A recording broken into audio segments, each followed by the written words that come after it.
Magandang hapon po sa atin lahat.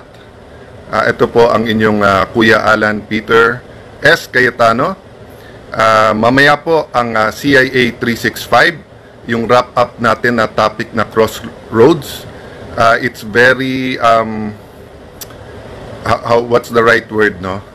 Na akmang-akma yung topic na crossroads because we are at a national crossroad. And many of us in government, syempre, nasa crossroad din tayo.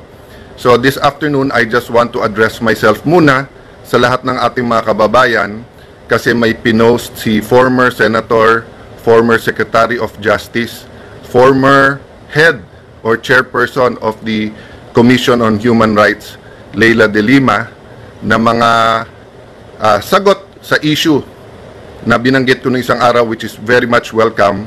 But there are also accusations that are very unfounded and I would dare say are lies. And there are also pampalito sa issue.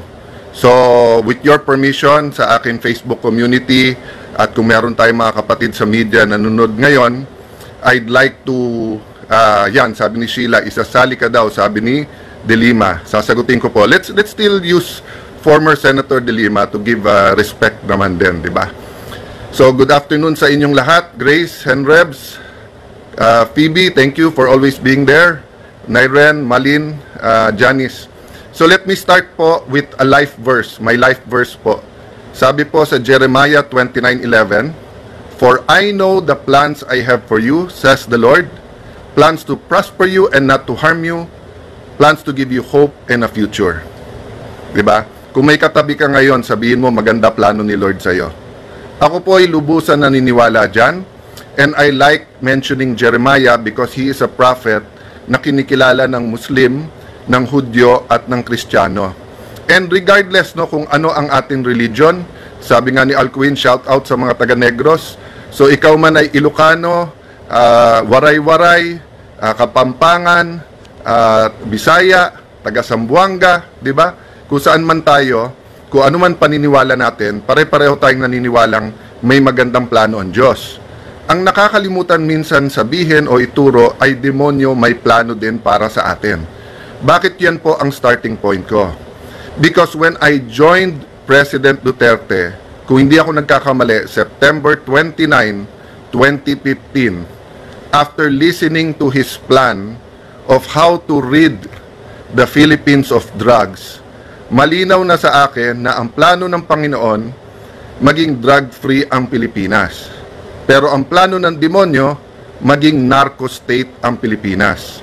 Sa haba ng usapan namin ni Mayor pa siya noon, ni Mayor Duterte, then naging presidente, wala po siyang binabanggit na papatayin niya or extrajudicial. Yung language niya, language na naiintindihan ng kriminal. We all know that.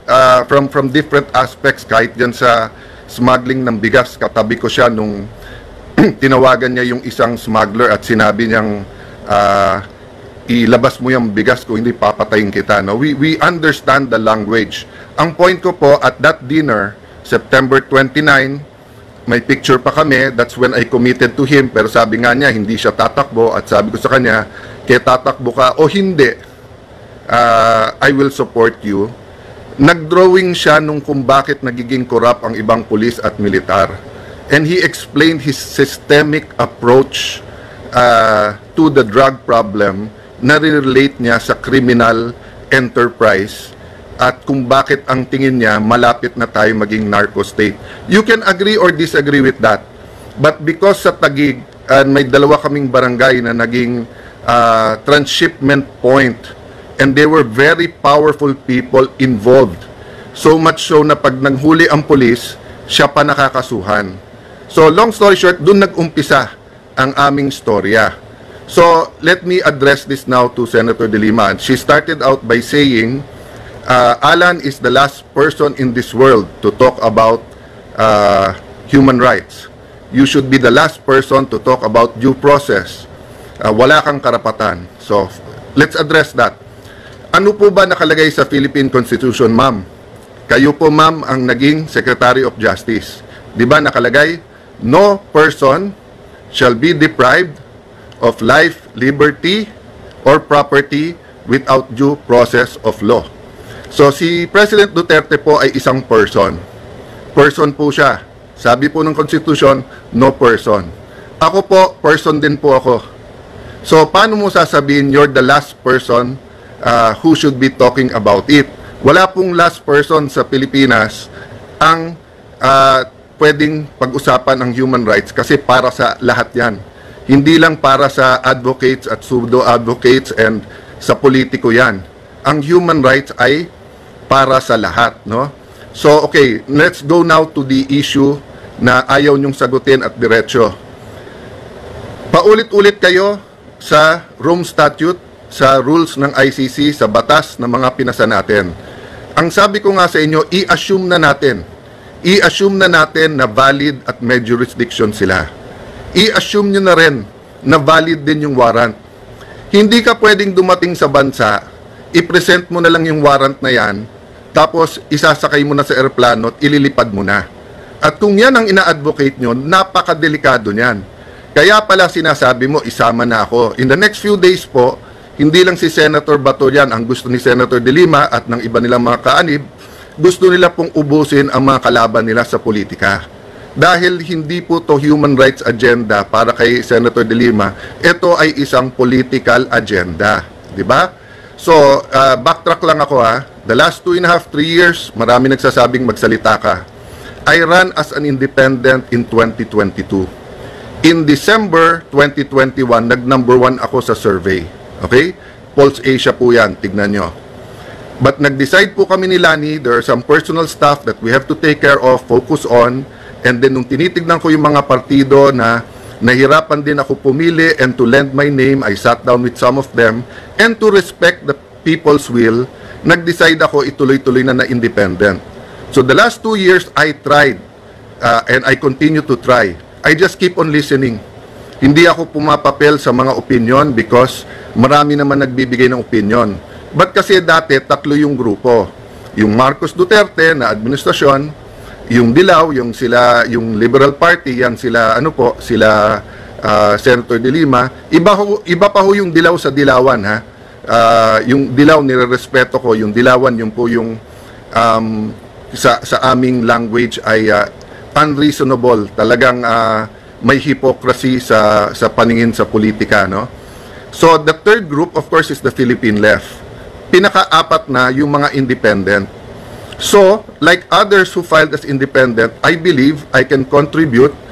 Simple lang, kung tama ang ginagawa ng administrasyon Marcos Duterte, sasang-ayon ako. Kung mali, magsasalita ako. Di ba? Okay. So, nagkahiwalay ngayon yung Duterte at saka Marcos.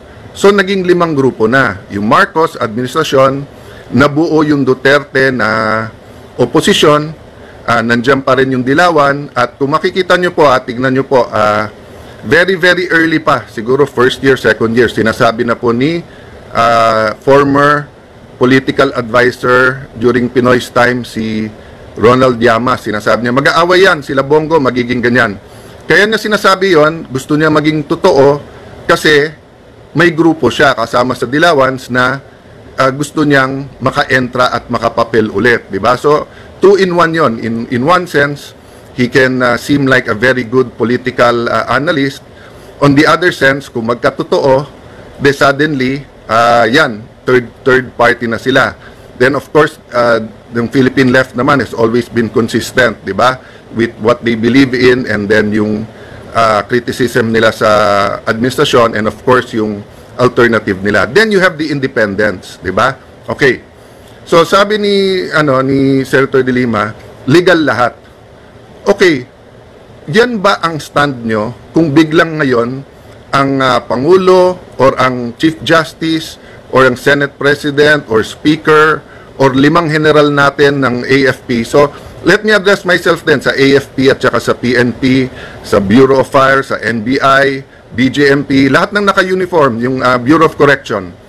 Kung bigla kayong kinasuhan ng crimes against humanity, may warrant, hindi kayo pwedeng tumakbo sa korte dito? Walang power ang korte to interpret? Eh bakit si Congressman Jimenez noon, di ba, naalala nyo yung ginagamit niya yung slogan na hulog ng Diyos.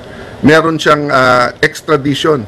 Meron po tayong treaty nun sa US. Pero dumaan muna sa korte natin. Sabi nga ng isang matalik kong kaibigan bakit daw pagka-divorce at nakakuha ka ng divorce sa abroad, sa Europe, sa Amerika, kailangan mo i-present muna sa korte dito at i-validate, di ba? Okay. I-address ko mamaya yung nagsabing hipokrito or double standard sa human rights. I-address ko yan. I'll just stick to 3 issues today, no? Yung due process due process, kasama na doon yung availability of legal entities. Number 2, yung number 3, yung fact-finding, di ba? Yung facts lang, kasi marami siyang kasinungalingan na sinabi dun sa kanyang video. At yung isa, gusto ko i-discuss ng konti sa inyo, yung human rights. Okay. So, ang sinasabi ko nga, di ba, due process means makinig ka muna bago ka humusga. Nagamit ko nga nung isang araw, and I've been using this forever, and it's also a reminder to me, no? When God knew already, alam na kaagad ng Panginoon na kumain sa forbidden fruit o kinain ni Adan at ni Eva ang forbidden fruit. Ang unang sinabi sa kanila, nasaan kayo? At nung sinabi nilang nagtatago kami kasi hubad kami, ang sabi ng Panginoon, sino nagsabi sa inyong hubad kayo? So alam na niya na kinain nyo, no? Pero binigyan pa niya ng tsansa na magpaliwanag. Si President Duterte ba ay binigyan pa natin ng pagkakataon? Nakita niyo naman sa video, sabi niya, anong pagkakasala ko, anong ginawa? So, hindi ko na nga inisa-isa yung paglabas ng eroplano, hindi pa hawak yung warrant, yung hindi pagpasok ng ibang mga abogado niya, kasama yung anak niya, etc. No? Doon na lang ako sa hindi ba dapat binigyan ng reasonable time kung whether that's the writ of habeas corpus o kanilang TRO, hindi ba reasonable time? Tapos, yung ibang advocates, nakita ko, nagpo-post sila, Muten Academic na, panalo na outsmart na sila kasi nasa airplano na, hindi na ibabalik ng ICC yon. So, yun nga ang tanong ko sa inyo Yun nga po, sabi po ni Senator De Lima, ang test daw ng human rights yung sa pinakamaliit na Pilipino. Partly correct lang yon po, ma'am. Ang test po kung ang human rights ay applicable sa lahat. Kailangan kinat out nyo Sa pinakamakapangyarihan, sa pinakamaliit, pareho ang karapatan sa human rights. Parehong may karapatan to seek legal remedies, pareho na may due process. So I'll jump dun sa legal remedies. So sabi nung iba, bakit bibigyan si Duterte ng pagkakataon? Yung mga pinatay ba may pagkakataon? So first and foremost, parati nating dinidistinguish yung extrajudicial killings. Ibig sabihin yung patayin mo na lang. Di ba? Walang trial. At dinidistinguish natin po yung mga tinamaan dahil nga sila nagbarilan, mga sindikato, para hindi mahuli. Di ba? So hindi state, hindi po mga alagad ng batas ang pumatay doon. And then dinidistinguish mo rin yon dun sa mga police at militar na may raid, and then they protected their own life. So, the point is, ang ginawa ni Senator De Lima sa hearing sa Senate, I'll go through this deeper later on. Ang ginawa niya sa hearing, hindi niya sinabi sa madlang people, sa atin lahat, na during her time as Justice Secretary, iniba nila yung definition ng extrajudicial killing. Hawak namin po yung mga papeles noon. So, tapos pinapalabas niya na libo-libo na ang napatay. Na hindi niya sinasabi na ang extrajudicial killing nung siya ang Justice Secretary ay mahigit 10,000. At never ko sinabing kulang ang napatay o pumatay. I mean, you're making me out to be a monster, ma'am, na hindi naman totoo. So at this point, I want to challenge yung mga famed fact checkers. Oh, yan Rappler, yung mga investigative journalism. I-fact check nyo na lahat ng sinabi ni Senator De Lima kasi ang daming mali sa sinabi niya. Kailan ko sinabi na kulang pa yung patay? I always said that every life is valuable. Diba? Parati natin sinasabi yung sanctity of life, no?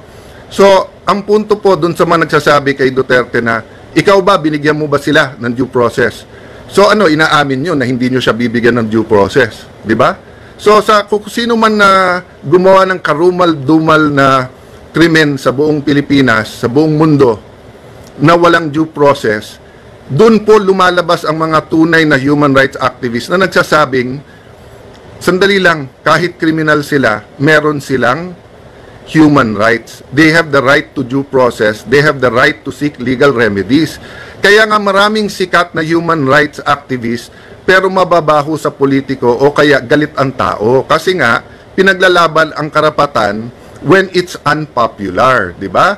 But sa kanilang clique, sa kanilang grupo na it's more of political revenge rather than pure human rights, tahimik lahat nung sinakay sa eroplano at inilabas na lang. Hindi hinintay ang Supreme Court, hindi hinintay. Saan ka nakakita na i-arrestuhin ka, papunta pa lang mga abogado mo, gusto ko kausapin mga abogado mo, hindi pa nila malaman yung gagawin nila, aalisin mo na, di ba? So, napakadelikado yan. Sabi ko nga kanina, paano kung lumabas dyan 10 general, papayag kayo sa PNP o sa AFP, papayag po ang palasyo. So, kailangan to pag-isipan ng mas malalim. That's why nga sabi ko, maybe an independent voice, a reasonable voice, no? I'm not blaming anyone sa nangyari here, di ba? I'm pointing to the issue na tama ba na ang isang Pilipino na hindi pa niya na-exercise yung karapatan niya sa legal remedies, wala pang due process, ay suddenly sinakay sa eroplano at inalis. Okay. Number 2, human rights. Ma'am, sabi mo, nasaan ako? Okay. Ako po, taga-Taguig. Sa Taguig po, may mga below 10 years old na rape. Kasi po, yung inampun nilang isa, naging addict sa drugs, sa shabu, kaya ninakawan yung pamilya, ni-rape po yung sa pamilya. Dito po, may anak, pinagbabaril yung tatay. Dito po, meron pong kung ano nangyari, and you can multiply this all across the nation. And ang estimates are as low as what? 3 million, as high as 5 million na addict. Ang addict po ay biktima. Ulit-ulitin ko po yon. Tignan nyo lahat ng statements ko. Never ko sinabing patayin ang addict. Kasi ang addict ay biktima. Dapat sila ay gamutin. Dapat sila ay bigyan ng oras. At kami po ay may mga programa sa rehabilitation. Nandito po ang main rehabilitation sa Taguig. Dinala ko po yung mga reporters dito. Hindi ka sumama, ma'am. Senador ka naman. Pwede mo tignan yung rehab. Pero kasi yung storya nyo, na patayin lahat ng addict ay nasa utak nyo na. So yan na naman ang storyang pinupush nyo ngayon. Kaya again, hinahamon ko yung fact changers, tignan nyo. Okay, so first, human rights. May human rights lahat ng Pilipino to be safe in the streets. May human rights po lahat po ng ating mga kababaihan na umuwi ng gabi, whether sila'y sales, whether sila'y nasa opisina, sila'y nasa mga restaurant, call center, na hindi sila bastusin. May human rights po lahat ng mga tao na sumakay po ng mga public transport na hindi sila hipuan, hindi sila hold upin. May rights po lahat ng nagwi-withdraw ng pera between 10 to 12, lalo pag sweldo at sila'y nasa call center, so gabi yung shift nila, na hindi sila nakawan. Another human rights po, OFWs. Hindi nyo po binanggit na nung panahon po nyo na Justice Secretary ay bukod sa napakahirap kumuha ng passport at never nyo tinanggal ang sindikato doon sa passports, ang nangyari po, pati po ang OFW ay hinihinga ng pera para makakuha ng passport at pagkatapos sa ilan mga bansa, isang naging ehemplo yung Kuwait, sa Saudi po, for example, dahil walang pondo po para dun sa legal assistance or napakahirap ilabas yung pondo, ano po nangyayari? Minsan nandun sa pulis, sa korte na magkakaroon po ng abogado. Inayos po natin yan dahil ang bawat OFW tinatawag nating hero, pero wala naman palang legal assistance fund na sapat at wala rin palang pondo na aid. Ginawa po ni President Duterte during my time as secretary, that was increased, kaya umabot ng, if i-total mo yung pondo, 1.3B. So, let me know how you can say na wala kaming pakialam sa human rights when everything we did was for people's human rights, di ba? So, I understand, hindi dapat may EJK. Magkakampi tayo doon. But you refuse to see that because sa mind mo, Duterte lang ang demonyo. So, yun nga ang problema, di ba? So, on one hand, you have a Philippines that is nearing a narco state where the streets are not safe, when all kinds of corruption, tanimbala, kung ano-ano nangyayari, and you did not want to deal with that. So, let me address that point also. Di ba kayo ang chairman ng Commission on Human Rights nung last year ba o last 2 years ni President Arroyo? At inimbestigahan niyo po si Mayor Duterte. Wala kayong naging conclusion, wala kayong final na kaso, di ba? Or kung meron, did it prosper? Oh, tapos sabi mo kasi powerful, kasi kaibigan nga niya ang dating Pangulo na nag-appoint din naman sa iyo. Pero in the next administration, nakapagpakulong nga kayo ng senador, di ba? Kung sino-sinong nilabanan nyo at sabi nyo nga na kaya nyo. Eh, ikaw ang Secretary of Justice. Bakit hindi mo kinasuhan si Mayor Duterte noon? Hinintay mo maging presidente, tapos nag-launch kayo ng investigasyon. Nung nabuko ko na medyo may problema sa mga witnesses, may inconsistencies, anong ginawa mo nung chairman ka at pinatayan ako ng mic? Di ba? Inareglo mo, imbis na magalit ka, dahil karapatan ko naman magsalita. Never naman sa Senado na nagkapatayan ng mic, dun time mo lang, di ba? So kung guilty ako ng patayan ng mic, pero ako ang biktima, hindi po ako ang gumawa nun. So then we go to fact checking, di ba? Marami kang sinabi sa iyo na kasinungalingan, yung sinabi mo, sabi namin kulang pa ang patayan, etc. No? That's the language of the President. I never excuse that. I made known kapag closed doors and in some areas that's the language the criminals know, but I do not agree with that, especially sa women, etc. However, we do have situations where the criminals understand that, di ba? So, ang punto po doon ay ang ebidensya ay yung safety sa kalye natin without excusing any violations of the law.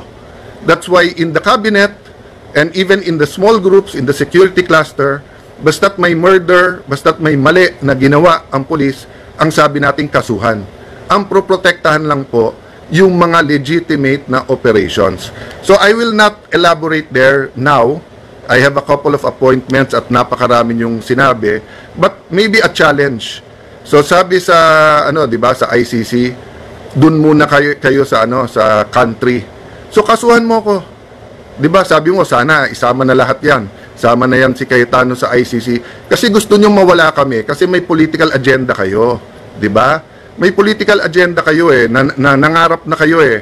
Mananalo presidente nyo, mananalo si Vice President Lenny, mananalo ka senador, then ikaw susunod na Vice President, or kung ano man yung mga pangarap nyo. Pero hindi nyo matanggap that people choose eh. Diba? I don't always agree with who people choose, but I respect the people's choice. That's the democracy eh. Diba? Nakatikim din ako ng talo, tikim ako ng panalo, nakatikim ako ng dala ako ng ilan mga grupo, nakatikim ako ng hindi ako dala. Nagpapasalamat ako parati kasi choice nila yon. But kayo, napaka-frustrated nyo kapag hindi kayo nananalo o hindi nyo nakukuha ang basbas o ang tiwala ng tao. Kaya gusto nyo, ikulong na lang lahat ng kalaban nyo, di ba? Pati yung sinasabi mo, happy ako nung kinulong ka. You know, magkaibigan tayong personal eh, di ba? You know in your heart, I always hate the sin but never the sinner. I never prayed, I never smiled, I never was happy na sa nangyari sa inyo, and nor did I pray for it. You know that in your heart, but still yung anger ang pinauuna mo ngayon. So let me finish or conclude by saying this. There's so much confusion. We're here not to play politics or to blame anyone. We're here to sort this out. Ano ba ang tamang batas? Ano ba ang tamang proseso? We're thinking about our future, the future of all Filipinos, not only of your beloved Liberal Party. Ang pinag-uusapan natin dito, lahat ng Pilipino kasama mga OFWs. So I continue to pray that there will be breakthroughs, maybe even winning the jurisdiction issue sa ICC. And I think this will become an international incident, because the other countries now will start looking at their own laws kung pwede bang damputin na lang sila tapos i-export na lang sila sa ibang bansa. So, sayang, chance sana ng immigration to, di ba? Yung minsan napipintasan sa pag-offload.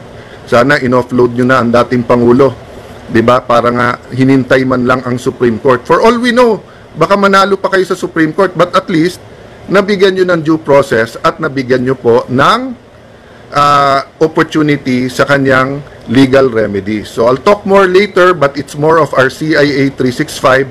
It's about principles, about values. Gemma, thank you sa inyong mga nanonood sa Saudi. I hope naramdaman nyo yung reforms na ginawa, no? And of course, the diplomacy sa lahat ng ating host, di ba? Para nga mas maging maganda ang kalagayan ng ating mga OFW. Siguro something to ponder. Former Secretary, former Chairman ng CHR, former Senator De Lima, former a person who told the truth pero ngayon panay kasinungalingan. Kasuhan mo na ako dito para may venue ako na isa-isahin yung mga kasinungalingan mo at ng mga kasama. I meant no offense to human rights activists. Nirespeto ko kayo. During my time, I always made time and made sure that people listened even if opposing ang views natin. But yun nga, nagdudugo pa rin ang puso ko. Ba't walang nagsalita sa inyo? Sa kagustuhan nyo na madala dun si Duterte na ma-detain siya, ma-face niya, dininay nyo yung due process at saka yung opportunity niya to seek legal remedies. And I don't think that should happen to any Filipino. God bless you guys. God bless you. More conversations. I just have to prepare them for yung hearing nung bumagsak na tulay tomorrow. I think that's very important that despite all of these crossroads, di ba, yung accountability ay hindi natin bibitawan. God bless you. Good night po.